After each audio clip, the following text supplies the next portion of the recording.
खबरता तक के दर्शक वृंद, आपके संग संग मेरी भी प्रभु श्री राम के पद पंकज में प्रीति बनी रहे, इसके लिए मैं विगत कुछ दिनों से राम के विभिन्न चरित्र को लेकर एक नियमित अंतराल पर आपके समक्ष आ रहा हूँ। आज भी राम के चरित्र से जुड़ा ही एक ऐसा ही प्रसंग लेके मैं आपके समक्ष उपस्थित हुआ हूँ, और यह प्रसंग है जब कैकेयी ने दशरथ को इस बात के लिए मजबूर कर दिया कि राज तिलक भरत का हो, 14 वर्ष के लिए श्री राम का वन गमन हो, और इस दरमियान राजा दशरथ की मृत्यु भी हो जाती है। अयोध्या कांड में तुलसीदास जी ने लिखा है, राम राम कही राम कही, राम राम कही राम, तन परिहरि रघुवीर वीर, राहु गए सुरधाम। बार बार राम का नाम का उच्चारण करते हुए अपने शरीर का त्याग कर राजा दशरथ तो स्वर्गलोक चले गए, और उसके साथ ही यहाँ शुरू हो गया कैकेयी को लेकर लोकापवाद और प्रवंचनाओं का एक दौर। उस दौर में किसने कैकेयी को लेकर दुर्वाद नहीं कहे, यहाँ तक कि कैकेयी का अपना पुत्र भरत, जिसके लिए उसने राम की जगह अयोध्या की राजगद्दी सुरक्षित करवा दी, वह अयोध्या का अकंटक राजा बने, इसके लिए राम का वनगमन निश्चित करवा दिया, अपने सुहाग तक की तिलांजलि दे दी। वह भरत भी जब शत्रुघ्न के साथ अपने ननिहाल से वापस अयोध्या लौटा और वहाँ कैकेयी उसे सारा वृत्तांत सुनाती है कि यहाँ किस प्रकार की घटना घटी, कैसे राजा दशरथ की मृत्यु हुई, और किस प्रकार से वह समझाती है कि राजा के लिए शोक नहीं करना चाहिए, बल्कि अब उसे राजपद धारण करना चाहिए। तो प्रभु श्री राम के समान ही धीर गंभीर रहने वाले भरत, जिसे प्रभु श्री राम सबसे ज्यादा प्रेम करते थे, उन्होंने कई बार कहा भी है, हनुमान के संदर्भ में उन्होंने कहा, तुम मम प्रिय भरत ही सम भाई, यानी भरत से ज्यादा कोई राम को प्रिय था ही नहीं। हनुमान भी प्रिय थे तो भरत से ज्यादा नहीं, यह बात उन्होंने खुलकर कही है। वैसे धीर वीर गंभीर भरत ने भी अपनी माता कैकेयी को लेकर पापनी जैसे शब्दों का उल्लेख कर दिया। तुलसीदास ने रामचरितमानस में उल्लेख करते हुए लिखा है, धरि धरि धीरज ले ही उछासा, पापिन सकल बांधि कुल नासा। कि बार बार दीर्घ श्वास लेते हुए भरत ने कैकेयी को पापनी कहा, और कहा कि तुमने तो हर तरह से इस कुल का नाश किया है। भरत के साथ ही ननिहाल से लौटे शत्रुघ्न इन सब बातों को सुनकर काफी गुस्से में थे, सातवें आसमान पर उनका क्रोध पहुंच चुका था, लेकिन कैकेयी को तो वह कुछ कह नहीं सकते थे। ऐसे में जैसे ही पूरे श्रृंगार कर मंथरा वहां पर वापस आती है, तो इनका क्रोध आपे से बाहर हो जाता है। तुलसीदास जी ने लिखा है, हुमक की लात तक की कुंवर मारा, भरी धरी मही करत पुकारा।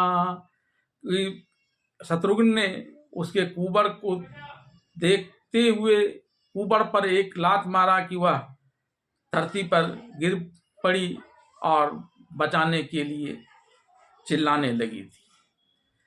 यहाँ तक कि इन सब परिदृश्यों को देखकर कैकेयी का भी मन अब विचलित हो गया, वह भी पश्चाताप की आग में झुलसने लगी। मैथिली शरण गुप्त ने अपने प्रसिद्ध ग्रंथ साकेत में इस बात का वर्णन किया है जहाँ कैकेयी कहती है, अब कहें सभी या हाय विरुद्ध विधाता, है पुत्र पुत्र ही रही कुमाता माता। अब तक तो लोग यह जानते थे कि कुपुत्रो जायेत क्वचिदपि कुमाता न भवति, कि पुत्र भले ही कुपुत्र हो जाए लेकिन माता कुमाता नहीं होती है। लेकिन यहाँ ठीक उसका उल्टा हुआ है, इसलिए कहते हैं कि हे विधाता, अब सब कोई कहे कि पुत्र तो पुत्र ही है, माता ही कुमाता हो गई है। अब ऐसे में सवाल यह उठता है कि कैकेयी कोई सामान्य नारी तो थी नहीं, महान विदुषी वीरांगना, यहाँ तक कि वह देवासुर संग्राम में भी हिस्सा ले चुकी थी भरत के साथ। तब उसका मतिभ्रम करने की क्षमता मंथरा जैसी दासी में कैसे आ गई? भले ही सरस्वती उसके जिह्वाग्र पर बैठी थी, लेकिन सरस्वती भी उसके जिह्वाग्र पर हर्षित मन से नहीं बैठी थी। देवताओं के काज को संभालने के लिए काफी भारी मन से ही वह इस काम को कर रही थी, अयोध्या में राम के राज्याभिषेक होने में विघ्न डालने की। लेकिन एक ही बात ऐसी थी जिसकी वजह से वह इसमें सक्षम हो गई, और इस बात को राजा दशरथ भी जानते थे, और उस चीज को टालने का वे भी भरसक प्रयास कर रहे थे। जिस क्रम में यह घटना घट गई कि कैकेयी ने दोनों वरदान के रूप में भरत को राज्य मांग लिया और रामचंद्र के वनगमन की मांग कर ली। कैकेयी ने तो मंथरा को लगभग निरुत्तर कर ही दिया था। सबते अधिक राम प्रिय मोरे, तिनके तिलक क्षोभ कस तोरे। तुलसीदास जी ने लिखा है कि जब मंथरा आकर कुमंत्रणा करने लगी कैकेयी के साथ, तो सीधे शब्दों में कैकेयी ने इस बात को लेकर इनकार कर दिया कि सबसे अधिक प्रिय है मुझे राम, प्राण से भी प्यारे हैं, और उसके राज तिलक पर तुम्हें क्षोभ हो रहा है। बहुत आश्चर्य की बात है। और यह बात कैकेयी ने यूं ही नहीं कह दी थी हवा में, बल्कि इसके लिए उसने एक ठोस प्रमाण देते हुए मंथरा को भरसक चुप ही करा दिया था। कौसल्या सम सब महतारी, राम ही सहज स्नेह पियारी, मुँह पर करहि स्नेह विषेखी, मैं करी प्रीत परीक्षा देखी। तुलसीदास जी ने लिखा है कि कैकेयी ने कहा कि राम का तो यह सहज स्वभाव है कि वह कौशल्या के ही समान सभी माताओं को मानते हैं, और मुझ पर तो उनका विशेष स्नेह है, और यह बात मैं अकारण नहीं कर रही हूँ। मैंने कई बार इसकी परीक्षा की है कि वे मुझ पर कितना प्रेम करते हैं। वहीं दूसरी तरफ जब राजा दशरथ को यह समाचार मिला कि कैकेयी कोपभवन में है और वो कोपभवन के लिए प्रस्थान करते हैं, तो उनके अंदर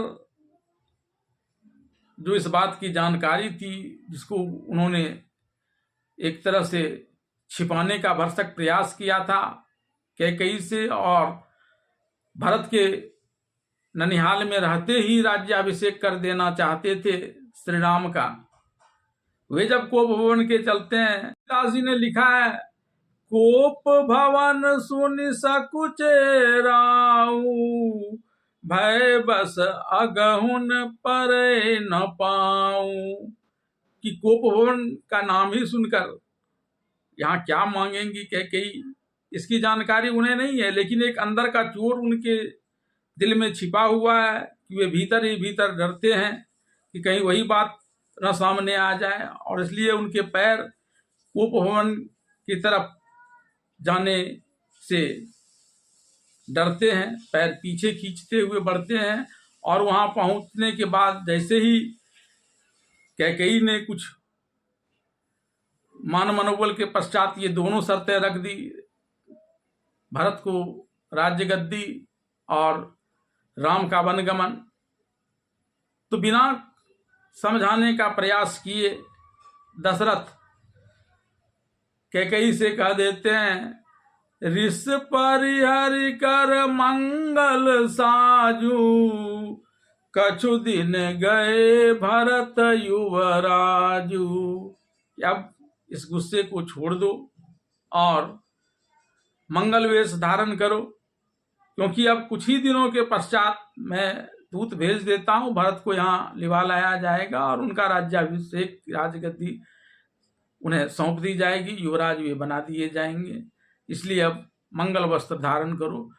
बिना और किसी बातों को कहे हुए इन्होंने सहज ही इस बात को मान लिया, क्योंकि ऐसी बात पहले भी हो चुकी थी और तब कैकेयी ने ही उन्हें खुद भरत की जगह राम को राज्य देने का प्रस्ताव रखा था। आइए जानते हैं उस प्रसंग को कि किस प्रकार जब दशरथ के समक्ष भरत को राजगद्दी देने की स्थिति थी, तब कैकेयी ने दशरथ का बचाव करते हुए राम की राजगद्दी की व्यवस्था की थी। लेकिन बाद में विडंबना देखिए कि वही कैकेयी जिसके सबसे अधिक प्रिय राम हैं, वही राम के वनवास की व्यवस्था कर देती है। आइए जानते हैं इस प्रसंग। दरअसल जब एक बार राजा दशरथ शिकार के क्रम में कैकेयी प्रदेश में थे, तब कैकेयी नरेश ने उन्हें अपना मेहमान बनाकर कुछ दिनों तक रहने का अनुरोध किया, जिसे उन्होंने सहर्ष स्वीकार कर लिया था। एक दिन जब वे कैकेयी नरेश के साथ बैठे हुए थे, तभी एक वीरांगना तेजी से घोड़ा दौड़ाते हुए जिस प्रकार से राजमहल के अंदर प्रविष्ट हुई, उसे देखकर राजा दशरथ अचंभित रह गए। उन्होंने कैकेयी नरेश से उसका परिचय पूछा। कैकेयी नरेश से जब राजा दशरथ ने यह जाना कि वह वीरांगना उनकी बेटी है, तब उन्होंने अपने लिए उसका हाथ मांग लिया। कैकेयी नरेश यह जानते थे कि राजा दशरथ एक प्रतापी राजा हैं, लेकिन वे पूर्व विवाहित हैं और निसंतान हैं। ऐसे में वे इस शर्त पर कैकेयी का ब्याह दशरथ से करने के लिए तैयार हुए कि राजा दशरथ अपने बाद कैकेयी पुत्र को ही अयोध्या का राजा बनाने का उन्हें वचन दे। दशरथ ने तब यह सोचकर कि उनके तो वर्षों से कोई पुत्र नहीं है, ऐसे में अगर उन्हें कोई पुत्र हुआ भी तो वह कैकेयी से ही होगा और वही सबसे बड़ा भी होगा। कैकेयी नरेश को तब उन्होंने यह वचन दे दिया और कैकेयी को ब्याह कर अयोध्या ले आए।